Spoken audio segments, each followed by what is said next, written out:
All right, let me be an Elven Star counselor for you, and we'll pretend that you're just starting out. Okay. So I need to ask you the degree, exact degree of your son. 2449. 2449. That gives me the following Elven Star list: Libra 25, Pisces 30, Virgo 4, Aquarius 8, Cancer 12, Sagittarius 17, and Taurus 21. Yep. Everybody happy so far? You've all got your calculators. There should be no question about that. What sign? Libra. Libra. What sign, Richard? Sorry, I don't know your birthday. Libra 25 is the sun. The sun is at Libra 2449. Okay. 25, 30, 4, 8, 12, 17, 21. Yep. All right. So there can be no ambiguity whatever, but we have an Elven Star list for Richard because his sun is Libra 2449. His fourth position on the Elven Star is undoubtedly Aquarius 8. Everybody is entirely happy with that. And what do we call the fourth star, the fourth point on the Elven Star, if we use 7 words terminology? Did we say it was power? No, it's not a trick question. Listen to the question. What do we call the fourth point according to goodbye? That's you know, there's no question about that. So the journey from no to goodbye, which is the first pathworking exercise that we're doing, is from Libra 25 to Aquarius 8.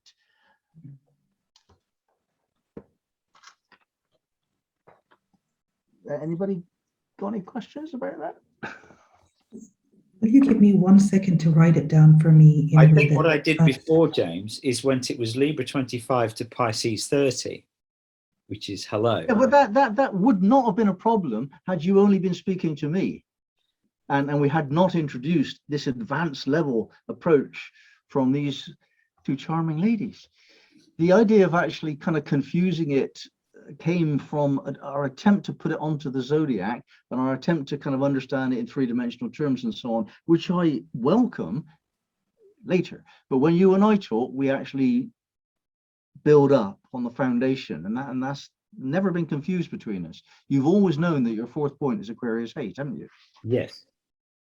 So that's what we're talking about. What we have introduced is the idea that now, unlike before, it is meaning for us to study the relationship between no and goodbye. Forget about Sabian symbols and Elven Star for the moment. I'm wondering if my understanding of the path to power will be enhanced and improved by looking at the two symbols for Libra 25 and Aquarius 8. Well, that's the next thing I'm suggesting. Let's try. How do you appreciate your Libra 25-ness? So this is information in the symbol of an autumn leaf.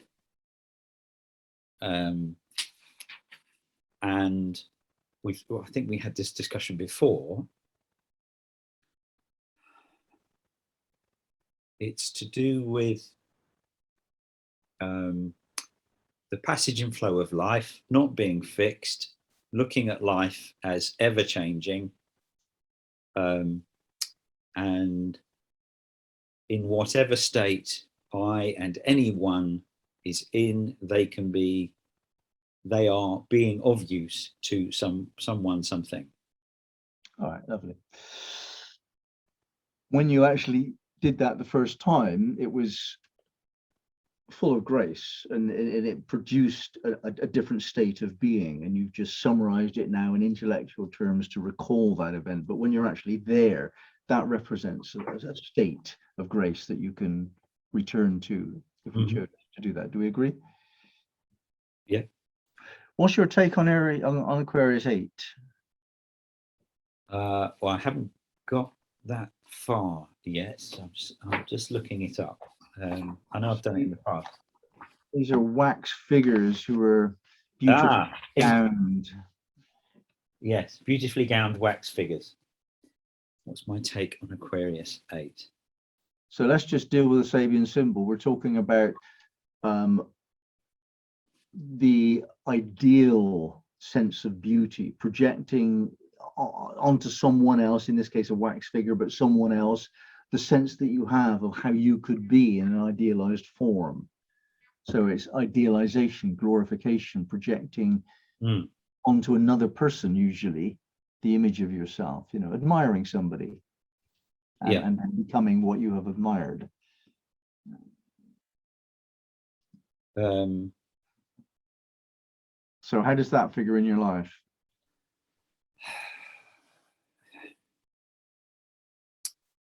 Whenever I think about a dressed waxed figure, I always think it's not real. Yes, it may be, forget the wax figure, but look at this is beautifully gowned wax figure. So the beautiful gown is the epitome, the pinnacle of potential of what's possible for this person.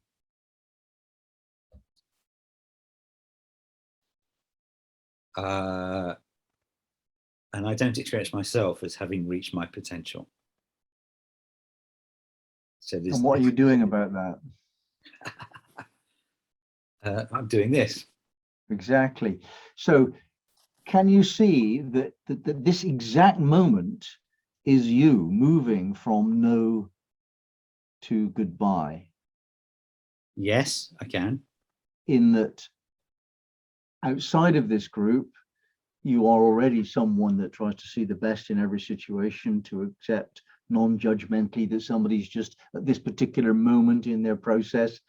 Before they were a green leaf, later they're going to be food for compost, but right now they're you know, that's what you do generally. And now what you're doing is developing an idealized version of how that can be, how that can serve, how you can actually be a better version of that. So my mind is now going, what is wrong with a leaf in transit from one stage of life to the next? Why does it need to become? Doesn't need to be something, but if you want power, then you need to move out of that state of being. What you are is you know, in a sense, there's a lovely word for it, a hidden treasure. In Sufism, God created creation because he was a hidden treasure and wanted to be known. That's the essence of the creation story in Sufism. Yeah. And that's, you know, that's how I perceive you. Your potential for being inspiring and leading people and awakening people to a higher level of being has not been taken to its highest potential. You've never actually got on with the job in hand, which is to show people what to do.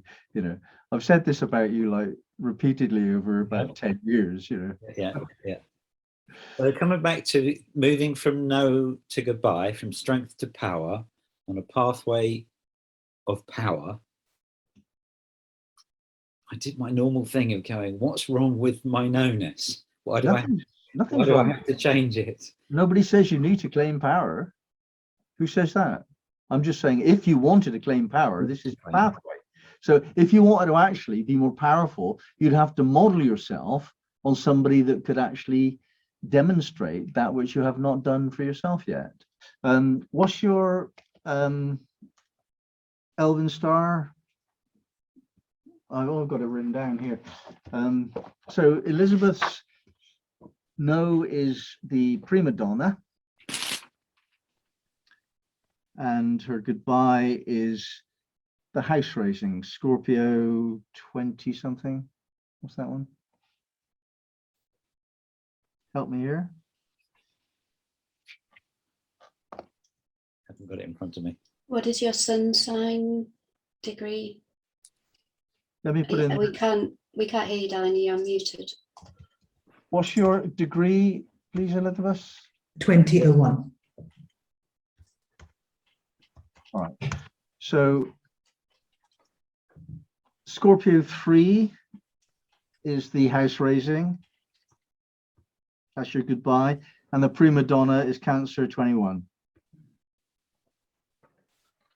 So when we discussed the prima donna before with you, you felt the preference to rework the interpretation a little bit. The slant that I gave on it was that the prima donna gets to be absolutely excellent at something, but there's a price to pay for that, and that's the wisdom that we have to embrace. Your sort of take on it was slightly different. Do you want to say how you appreciate that symbol now?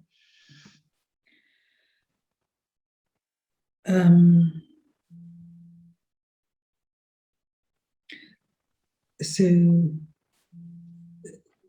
yes, there is a price to pay for being the prima donna. And yes, the focus is on being the prima donna. And my twist is that I say, I will not pay more or less than the price that I said I would pay to become the prima donna. All right. It will not be a penny more or penny less, or an energy droplet more or less than what I agreed I would pay. And I will pay that price. What is that price? My entire life.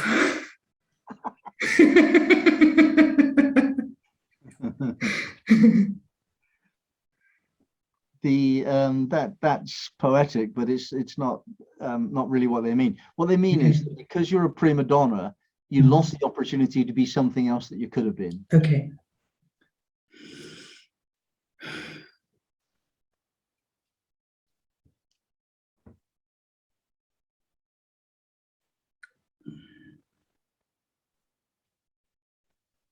I knew the price, but I don't think I'm ready to say it out loud. All right. Let's move to the fourth point then. Scorpio 3 is a house raising. The house raising for me,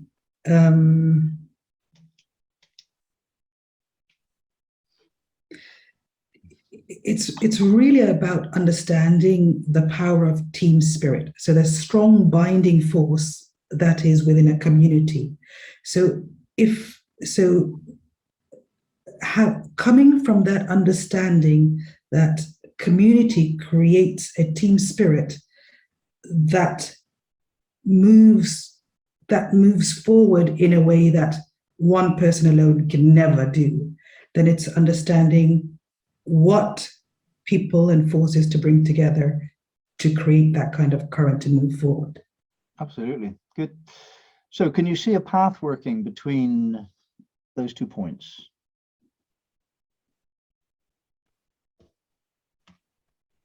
What's going to make you more powerful is to give up the idea that a prima donna, who is an individual person, a prima donna, she thinks of herself as the power in the world. That's what a prima donna's like. I am the best. And yet that actually is a limitation of her power. She's not optimized her own potential by saying that. What she can do to become more powerful is by working within a group, not being the best and only like a prima donna, but actually being a part of a team, where you will notice that each of us individually have got every right to claim the same status. So you're in a team of people worth your attention, and that would empower you if you got that. That's the path working suggested to you. That's what, and again, so like with Richard, that's exactly what I'm doing here with you. Exactly so. Yeah. Okay. So the deserter to the old man. Some words about how you perceive yourself to be Aquarius 3-like in your deserter nature. So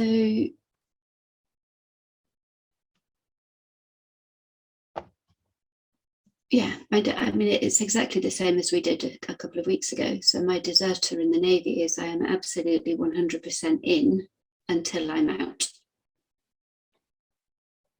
So I am committed to the Navy. I have made the commitment. I am there, and I am fully there, right up until the point where I'm not, because it doesn't fit with my authenticity or my integrity, and then I'm out. Okay. And how do you perceive your Taurus 16, the fourth point? This is goodbye for me in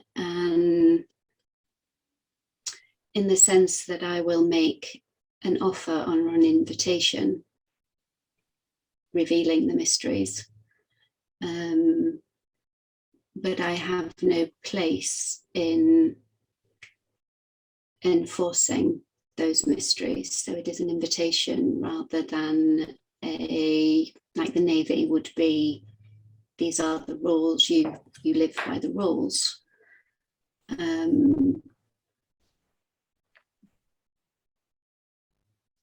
I see Taurus 16 as a sharing of the knowledge that I have, as an invitation to the person who is receiving it, and that sometimes that is vainly and sometimes it will be heard, presumably.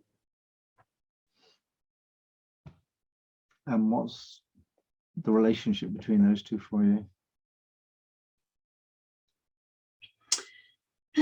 The pathway to power interpretation on that is that I am comfortable and confident in what works for me, but I have no desire to enforce that on somebody else. I am open and willing for them to make their own interpretation of the knowledge and the mysteries. Therefore, their interpretation doesn't impact my confidence.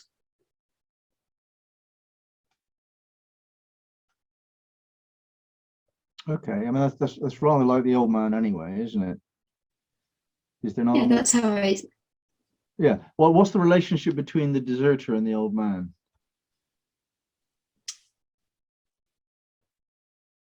So again, I don't know how to say it differently. So again, the deserter for me is about when what is or is not within my integrity. When I'm moving it to goodbye, it's the power is in staying in my integrity at the same time as allowing other people to be in theirs. Go on, Richard. That struck me rather like Elizabeth's insistence when we were doing hers. And I was just wondering, I've written down try again. That's the, well, the path to power for you, Sharon, might be to attempt different ways to share your wisdom, to be confident and comfortable with the wisdom that you feel you have, but try different ways of getting that across, rather than whilst also allowing other people to make their decision about whether or not they accept it. But if they don't accept it, try another way. And if they don't accept that, try another way. I would say that's implied within Taurus 916 anyway. Yeah, That's what they mean. You keep on trying new things. What I think is missing here is that the strength that you have in Aquarius 3 is to ditch that which is no longer useful. Yep. So in order for you to claim your power, the implication is for you to ditch something and embrace a new way of being, which is presumably not needing to be understood. Okay, so that is actually what I'm saying, that I am that maybe not put it the way that you did, but it doesn't. Pardon? What are you ditching?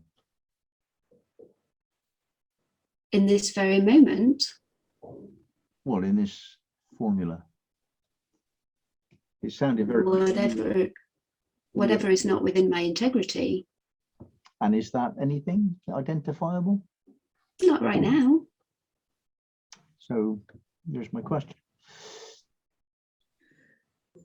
When we did the the star, the Elven star for you in the Chiron group, I think you said this symbol of the Taurus 16 was the maven that went out to search for that knowledge, to bring it back into the community. And so then, to me, it would be the deserting is to go find that knowledge, to become the maven.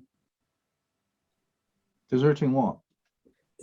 So I'm in until I'm at, okay, deserting what? So I think, isn't that what she's been doing this time? All I want is, I'm like, no longer this. I used to be this and I'm not anymore because it doesn't fit. Deserting what? Ditching what? There must be something left behind to fulfill the deserter. The deserter is leaving behind the Navy. That's what I'm ditching because it doesn't suit me anymore. And that's the path of power, is to let go of something that fundamental, which is no longer authentic for you. That's what you would do to claim your power.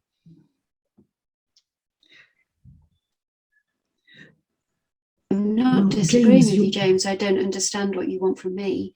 I'm not understanding your question. I just know that the deserter is giving up something pretty big in order to desert something that they're expected to continue. And I don't know what it is that you've attached yourself. But I can give many examples of that in my lifetime, if that's what you're looking for. I mean, my family, for example, there's some very strange dynamics in that. Eventually I've walked away. So I've been the old man vainly trying to say, this is not okay, this is not okay, this is not acceptable behavior, this is not okay, this is not okay. And then I've gone, do you know what? I can't do that because you can't change, therefore I'm out. There it is. I've done the same with various things on my spiritual path. I can give you physical examples of me actually doing it. Okay, and that's what I wanted, and that's what I've got. And that's what it is, the ability that you have to make hugely important decisions of that nature in order to fulfill the potential. That's at issue here. And there may be something not yet identified presenting itself to you right now. If there's another movement forward into power, that would be the case, wouldn't it? I don't know what it is. I don't want you to say something which isn't true. But I think that's what it is. And there was an energy that came from you when you were talking about giving up your family. It was quite powerful. And I could do that with various things. That is the pattern of my life. That I work it and I work it and I work it and I work it and I work it until, do you know what? I don't anymore. So that path of power, I'm quite comfortable with, actually. I understood it when you talked about it 20 minutes ago. Now I can feel it. Okay, I didn't know you wanted an example. I could have done that easily. I can give you about 50. How much time have you got? I've heard you say that, and I appreciate. I feel the same degree of pride that I have in being able to tell wrong people to go away. James, we're almost out of time this morning, but we haven't done yours. Ah, well. I wondered if you'd like to do yours. Can do. That would complete the set. The no energy is the old man attempting vainly to reveal the mysteries. The goodbye energy is the mermaid at Leo 29. And the mystery of the mermaid seems to be to do with trying to manifest the unconscious knowledge. So the mermaid comes from the sea. She has familiarity with the realms of consciousness that are called unconsciousness. And she's moving out of the sea and wants to become a person. She's already halfway there and wants to manifest what she knows from the unconscious nature. So what I have understood this to mean is that rather than just stay like this much misunderstood teacher, the power that I can develop is to come up with something that was within the collective unconsciousness and give voice to that, which I rather assume is the knowledge of seven. I think the knowledge of seven is the most powerful example I can come up with to represent what is known unconsciously and is not yet made manifest in the world.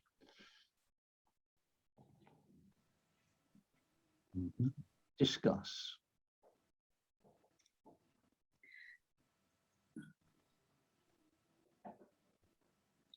what I loved when we each spoke about our 1 to 4s, is the different energies in each.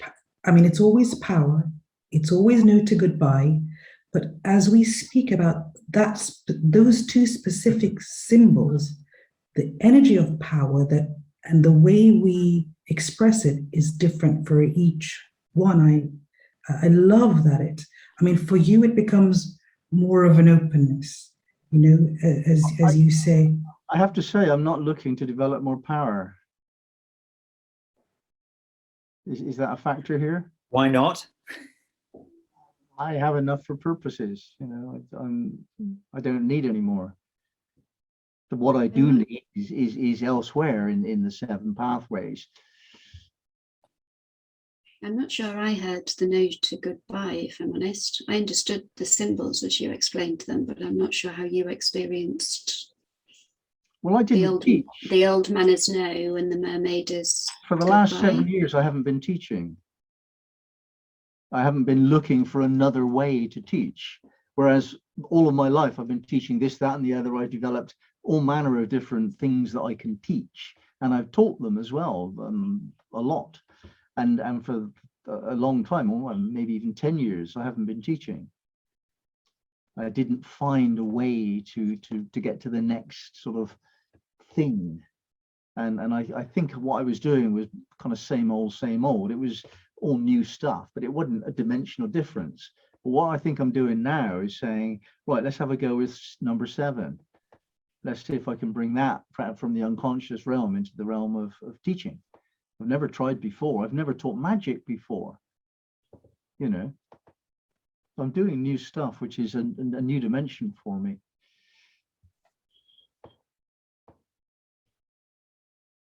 Magic is unconscious as well, isn't it? I don't need to give anything up. That was you. You're the deserter. You need to give something up. I don't. I'm a no and a goodbye on a pathway. They don't have to, don't we stop anything? We don't have to give up no to get goodbye. We have to realize both simultaneously to realize the path workings. In your case, you had to give something up in order to recognize your no, because your no is all about giving big things up. And you've done that. It's just that it didn't come into the conversation. In a sense, if you want me to put it in your terminology, I did give up not teaching. I've had a very, very comfortable period over the last 7 years in particular, where I wasn't doing anything but learning, studying, and I didn't teach. But teaching, you get to have conversations with people where they don't understand you, you know. So what's your boundary then of the old man attempting vainly to reveal the mysteries? If you're not saying no to something and giving something up, or what is your, that's what I'm not getting. Well, I understand your movement to the mermaid. I understand your embodiment of goodbye. I'm not understanding your embodiment of no. Have I not made myself clear today that my boundaries are actually being triggered? Enough. We're going far enough in that direction. This is actually what I want to study. Have I not made myself clear today? That's my boundaries. Okay. That's the old man saying, look, no, you're not getting it. This is what we're doing. Let's have another look at it when we've actually got that right. That's a very strong boundary. Now, what we are studying is the number 7. That's the mermaid. That's how I see it. It'll be interesting in our future to see whether we need to balance all 7 paths. That is Elven consciousness. Yeah. That is exactly what it is. The balance of all 7. We have to master all 7 points or all 7 paths, because those are different. Paths. Okay. But I think that's very similar. But paths, all 7 paths. And then when we've done that, because the point is that then we can just move from one to the, you know, we can just bring out whatever resources we have to meet the needs of the requirement of the matter in hand, you know, to deal with the matter in hand elegantly.